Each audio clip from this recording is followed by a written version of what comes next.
Okay, you know what? How about can we just make this a general rule, guys?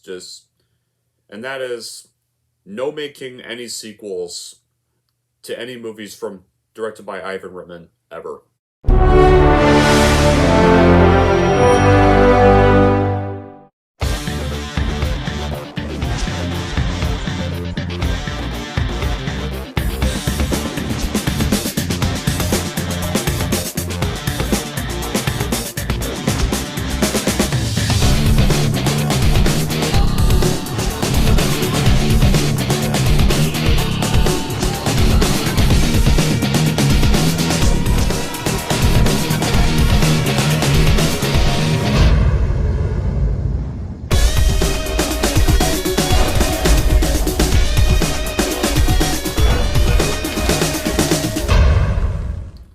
Hey everyone, it's Movie Lover Warren 20 here, and I'm here with a brand new movie review, and this movie review is going to be for a sequel to a film from 1984 that I reviewed as part of my Halloween horror movie review season 2 this October, and is actually going to be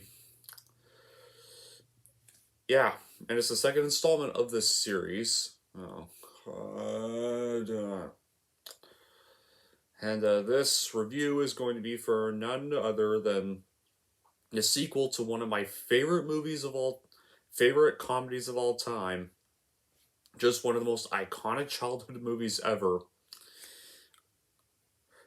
Oh, and before I continue further, this toque I'm wearing, this is a new Nightmare on the Street toque that I got from Spencer's today, so I just thought I'd wear it today to show you all. But anyway, this review is going to be for none other than the sequel to 1984's Ghostbusters, and that's 1989's Ghostbusters 2.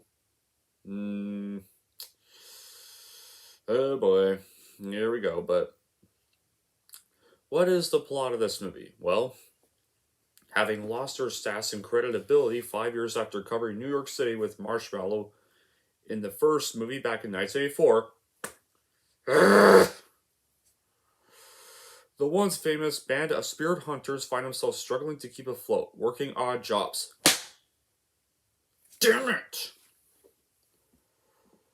However, when Dana Barrett and her baby Oscar have yet another terrifying encounter with the paranormal, it's up to Peter Venkman and his fierce team of supernatural crime fighters to save the day.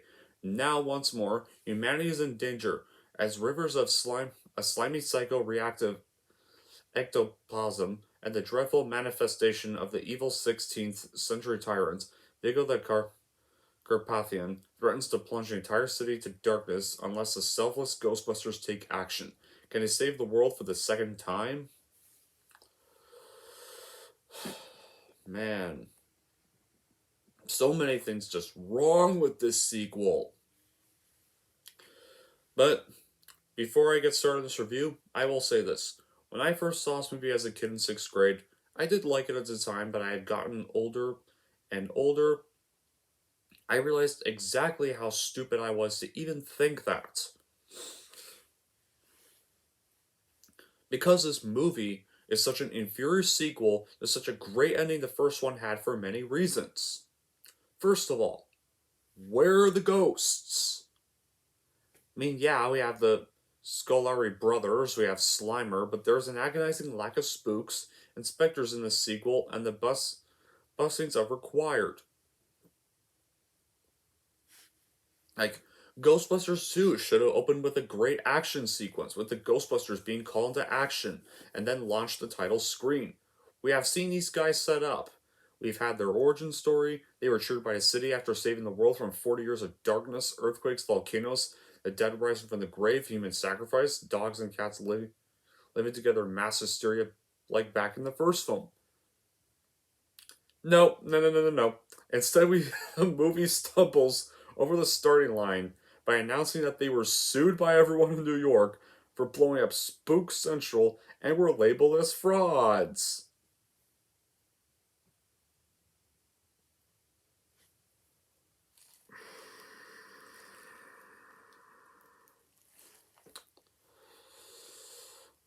Yeah, because conjuring up a very tangible marshmallow man and Gozer's voice booming all over Manhattan is easy to pull off when you're a con man. Not only that, but they learn that the team have disbanded and Dana has married someone other than Peter. In 5 years, she dumped him, married someone else, had a kid with him, and was dumped herself when he left to go to Europe. Like Chad Vader would say, this is bullshit. That timeline seems a little tight. Nope, I'm not falling for that. Nobody's even falling for that stupid decision. I don't know why that decision was even made to begin with.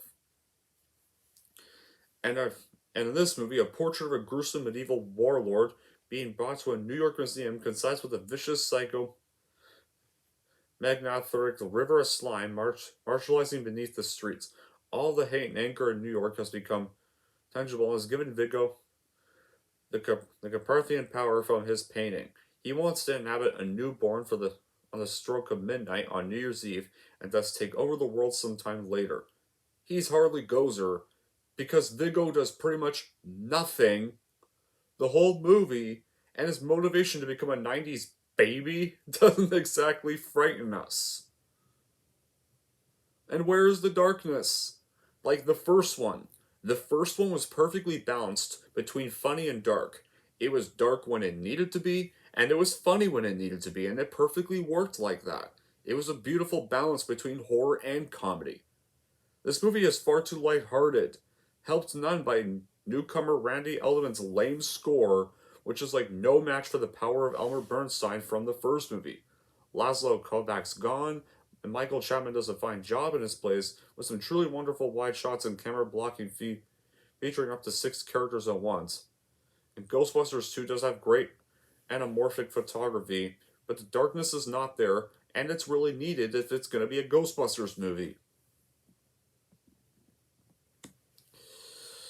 Yeah, but then again, the only reason. Now I'll get to the only reason in a bit, but there was even a couple things that kind of made the movie not even good either. Like for starters, there was no need for a sequel. Like I've clarified in my other top 11 movies that did not need a sequel. There really wasn't anything that they really needed to add to make Ghostbusters 2 fresh and original. There was no bothering with new material. They kind of just stuck with what worked in the first movie. The other thing is that the first movie was geared towards adults, but in the time between the first and second movie, there was the Saturday morning cartoon series, The Real Ghostbusters. So, in light of that success, there had to be a taming down of the naughtiness that fueled bits of the first movie. Basically, they had to make a PG sequel out of a PG 13 movie. They also had to, at least to a degree, put the characters of the movie version in line with the characters from the cartoon. I think that if it weren't for the animated series, this movie might never have been made and certainly would not have much success at all. Honestly, that would have actually been kind of good relief. However, despite all those bad qualities I have with this painful sequel, there are some good qualities I have with it, I guess. And those good qualities are the original cast, including our original 4 Ghostbusters and Sigourney Weaver, do return for the sequel, and they still do a great job reprising their roles. Also, our main characters still have some great super good chemistry. The Ghostbuster characters are still quite amazing and likable, and they even adding a new Ghostbusters at near the end of the movie, resulting of having 5 Ghostbusters in this movie. And that fifth one is Rick Moranis' character, we're going to get to in a bit. The Ecto 1A is a decently improved vehicle and a major step-up version of the original Ecto 1. I also do like the romantic subplot between Andy Potts and Rick Moranis' characters. Like, in the first movie, Rick Moranis' character wasn't really much. He was kind of just this nerd that kept trying to hit on Dana, this nerdy neighbor that tried to hit on Dana, and who Dana had no interest in. And became also possessed by Gozer, and was saved by the Ghostbusters in the end. And ever since, and I kind of like his character development in this, because in Ghostbusters 2, he's pretty much become this big fan of the Ghostbusters and tries to defend them in court. Here, so I kind of like the first movie kind of continues his story arc from here, and this movie he actually kind of he actually does get a bit way more mature by the end of the movie. I actually like how him and Annie Potts characters have a good romantic subplot. It actually kind of saved the sequel, to be honest, and I really like how in this one he finally becomes more mature. He decides to donate Ghostbusters back himself, and he actually does help.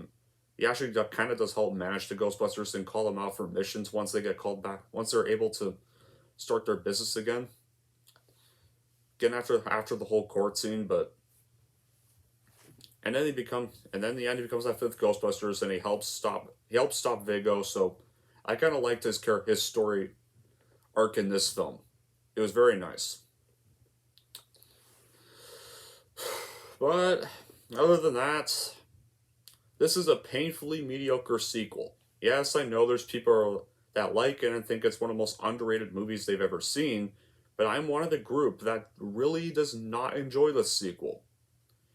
It's like this movie is just pointless, just made for money, is a slap in the face to the original, and is although however, it's not as bad as a certain other movie in this franchise that's gonna be next.